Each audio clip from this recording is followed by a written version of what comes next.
Muy bien, aquí vamos, nos acompaña el teniente coronel retirado del ejército estadounidense, analista de inteligencia, Octavio Pérez. Bienvenido, muy buenas noches. Sí, gracias. Experto en seguridad, asesor de fuerzas policiales en distintos puntos del mundo, incluyendo Afganistán. El señor Diego Mella está con nosotros. Buenas noches. Buenas noches, Pedro.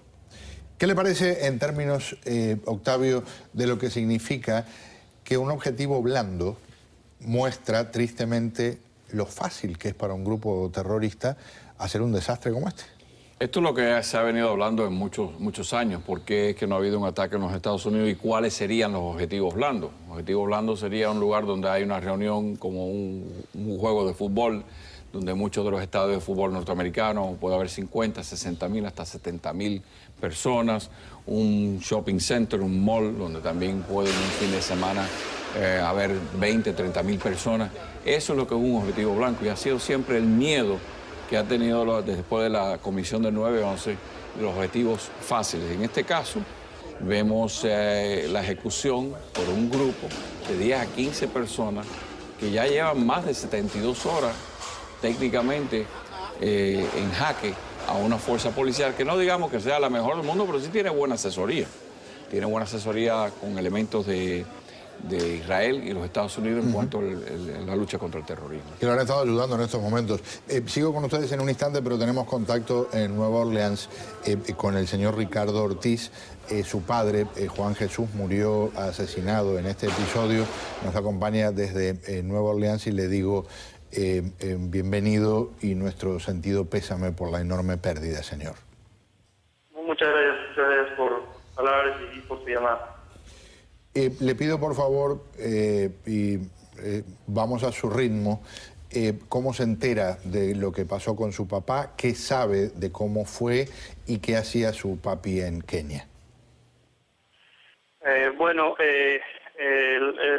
Más o menos por las noticias o por las conversaciones que hemos tenido con mi hermana, que estuvo con mi papá en ese momento, ellos estaban ingresando al centro comercial a hacer compras y en ese momento se encontraron con los terroristas que también que justo en ese momento estaban ingresando y empezaron a disparar a todo el mundo. Y lamentablemente mi papá y mi hermana fueron posiblemente las primeras personas lamentablemente que fueron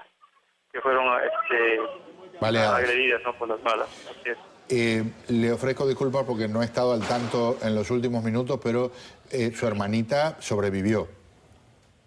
Ella está actualmente en el hospital, todavía está fuera de peligro.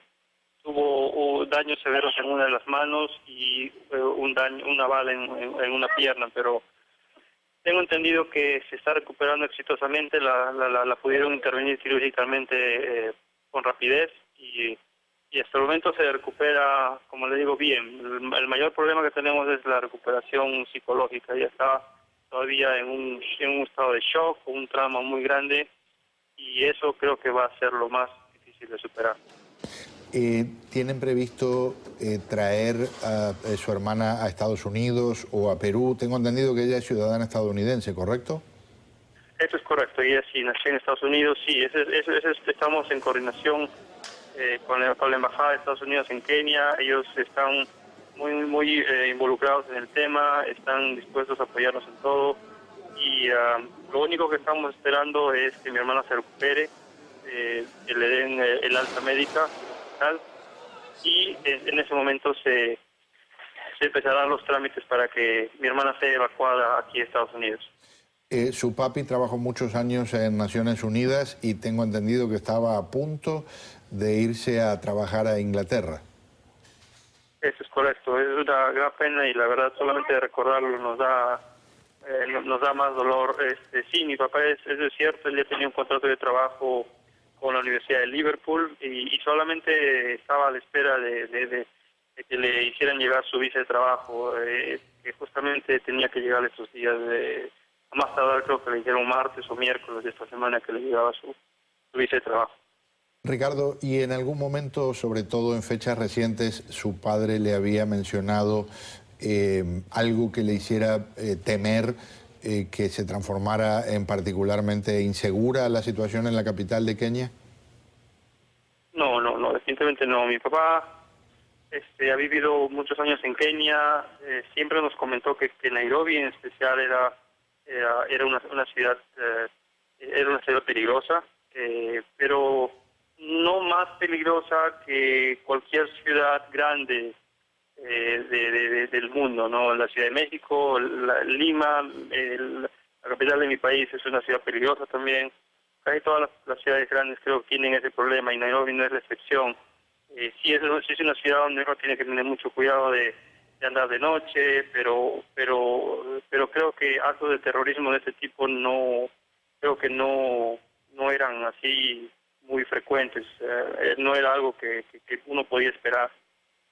Sí, desde 1998, cuando el ataque de Al-Qaeda en la embajada estadounidense, no se registraba un ataque, por supuesto, de esta magnitud. En aquel momento murieron más de 200 personas, pero ahora, con lo que ocurrió en países cercanos, se había calentado enormemente la temperatura política y de estos grupos terroristas.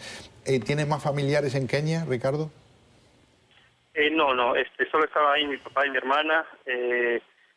Lógicamente por la tragedia, mis dos hermanos inmediatamente han viajado a Nairobi. Ellos ya se encuentran allá justamente para poder brindarle todo el apoyo necesario a mi hermana en su recuperación y también para iniciar los trámites para poder llevar el cuerpo de mi papá a Perú. ¿Qué edad tiene su hermana? 13 años.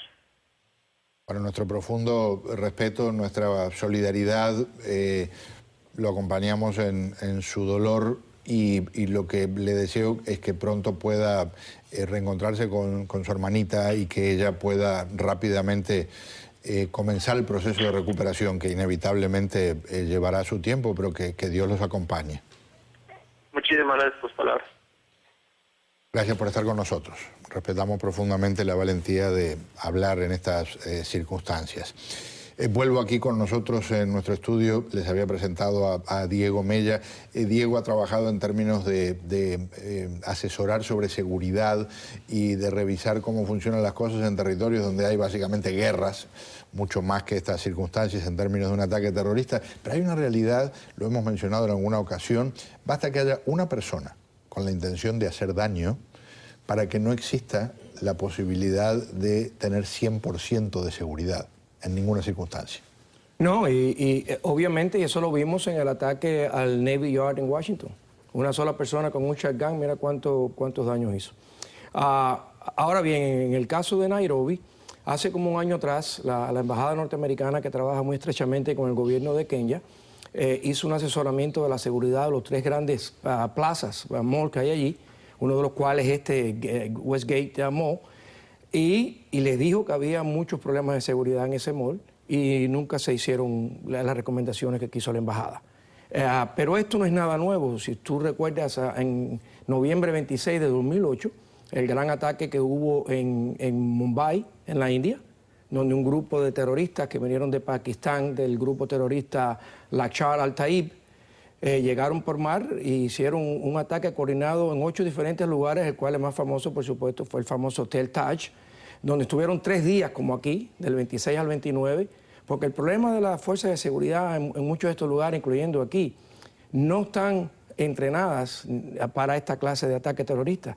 Y son ataques terroristas que, aunque sean bien planeados y bien apoyados, son, como decía el coronel, es un blanco blando, donde no hay seguridad. Claro. Y son pocos hombres, pero que van, y la gran diferencia es que van a morir. Eso de que no están atacando porque van a morir más rehenes, lo van a matar de todas maneras, pero sin embargo le dan a esta gente una palastre internacional. ¿Para qué? Para su beneficio del terrorista, que lo que quiere es que Kenia deje de apoyar a la fuerza de la Unión Africana en Somalia, en Yemen y otros lugares. En un instante vamos a ver una radiografía de Al-Shabaab, como se llama el grupo, pero, coronel, y esto, cada palabra que voy a decir me va a costar decirla porque no quiero ser alarmista ni nada por el estilo, pero en la práctica, estamos en el sur de la Florida. Póngale el nombre que usted prefiera, Aventura, Dayland, Sawgrass, Westland Mall, aquí cerca de donde estamos nosotros, teóricamente son blancos tremendamente vulnerables para terroristas. Eso, y como te digo, los juegos, los venues, como se llaman, el American Airlines Arena, donde quiera que haya una gran concentración de personas. Y tienes individuos, como en este caso, que se dice que es posibilidad que haya algunos elementos, porque hay más de 40 yihadistas que vienen, muchos han sido captados en Minnesota, donde hay gran diásporas de los que vinieron en los años 80 de la gran hambruna, que hubo familias que los adoptaron y todo, pero nunca se llegaron a acoplar aquí en la sociedad. Y ese es el caldo de cultivo donde están trayendo estos muchachos. También se dice que para este ataque es posible que muchos conversos al Islam de Kenia, que es un país predominantemente cristiano, también han sido usados para entrar en este ataque. Y eso es lo que te dice el peligro que hay cuando hay gente que puede entrar a un lugar como esto, que es casi imposible mantener una seguridad de a diario en un lugar donde frecuentan 20.000 personas un día. Claro. Vamos a ver un poco de quiénes son estos terroristas que, por cierto, entre las escenas de horror que se vivieron, le pedían o les exigían a los que iban, vamos a decir, filtrando, que les recitaran pasajes del Corán. A los que no podían hacerlo porque no los conocían, allí mismo los mataban. En algún momento gritaron: quienes sean musulmanes, corran, váyanse. Y, por supuesto, instantáneamente dicen no hubo un gran movimiento de gente, algo natural, la respuesta de supervivencia. Los que se fueron quedando fueron los que en muchos casos terminaron siendo ejecutados. Vamos a nuestro reportaje. Al-Shabaab significa juventud. Y muchos de los casi 15.000 miembros de ese grupo terrorista vinculado a Al-Qaeda son precisamente jóvenes sacados a la fuerza de los campamentos de refugiados en las fronteras de Kenia con Somalia y Etiopía. En todos los territorios bajo su control imponen la Sharia o la ley radical, que hace poco cubrían las 3/4 partes de Somalia. Uno de sus propósitos fundamentales es expulsar a todos los extranjeros de Kenia. Se fundaron como un desprendimiento de la Unión de Cortes Islámicas, un grupo desmantelado y expulsado de Mogadiscio en el 2006 por facciones somalíes en alianza con fuerzas de Etiopía. Al-Shabaab acostumbra a intimidar, extorsionar y amenazar de muerte a todo extranjero que trabaje en Kenia, lo mismo médicos o personal humanitario de la ONU que cualquier otra fuerza pacificadora. Solo aceptan misiones de la Cruz Roja, Médicos Sin Fronteras y Acción contra el Hambre. Para promover la yihad, utilizan también el secuestro y la quema de cargamentos de medicinas y alimentos, como hicieron en el año 2008. Las acciones de Al-Shabaab han obligado a muchos gobiernos occidentales, a Naciones Unidas y a numerosas organizaciones no gubernamentales a retirar personal de asistencia en la nación africana. Estados Unidos lo tiene en la lista negra de grupos terroristas por sus vínculos con Al-Qaeda. Diego mencionaba mientras mirábamos el reportaje que han tenido un cambio drástico de táctica. Sí, exacto, porque hasta hace poco ellos tenían casi el 70% de Somalia bajo su posesión. Fuertes ataques apoyados por los norteamericanos con su guerra de drones y con la Unión Africana los ha sacado casi completamente del país. ¿Qué es lo que ha pasado? Que la mayoría de aquellas personas que habían venido de otros países, que se han ido, han desertado, los han matado o sencillamente volvieron a sus casas. Lo que pasa es que ha quedado entonces un core bien radicalizado de personas que quieren continuar, pero como no tienen el material, lo que han hecho es que se han movido y han hecho pacto con otros grupos terroristas afiliados a Al-Qaeda, como Al-Qaeda en el Magreb, y entonces están haciendo información, entrenamiento y recursos entre ellos. ¿Y qué es lo que pasa? Que ellos se han dado, por el hecho de que tienen tan poca gente, se han radicalizado más y lo que han hecho es ahora, que yo espero que vaya a otros ataques más, están atacando en estos pequeños grupos a blancos blandos. Hubo otros precisamente que también hubo un ataque de ellos en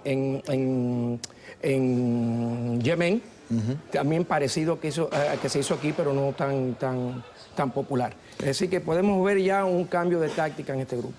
Vamos a presenciar un testimonio de alguien que estuvo cara a cara con los terroristas en ese centro comercial.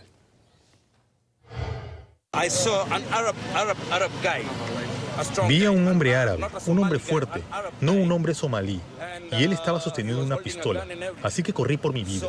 Y de pronto en el primer piso fui a una tienda de zapatos, y vi a este tipo cambiarse de ropa, y después de eso se escondió por allí. Así que cuando fuimos rescatados, salió con nosotros. Y algo a puntualizar, se mencionó al comienzo del programa, pero es válido repetirlo. y es que habría de por lo menos 4 o 5 nacionalidades en este grupo terrorista, y por supuesto todavía falta mucha información. Recuerden que lo que estamos reportando son elementos que van uniendo fragmentos. Después, cuando aparece la información completa, a veces hasta es contradictoria de lo que se dijo inicialmente. Señores, un gusto tenerlos aquí. Muchísimas gracias. Pero muy amable. Vamos a un paréntesis. Al regresar, una investigación. Vamos a fondo con algo que ocurre en Hialeah. Tiene que ver con una pelea entre 2 alcaldes, una pelea que por ahora no se va a realizar, pero sí se compraron gradas, se compraron tribunas, se invirtieron más de $50.000 según documentos en nuestro poder. Se pudo resolver con $3.000, dice un exalcalde de la ciudad que estará con nosotros.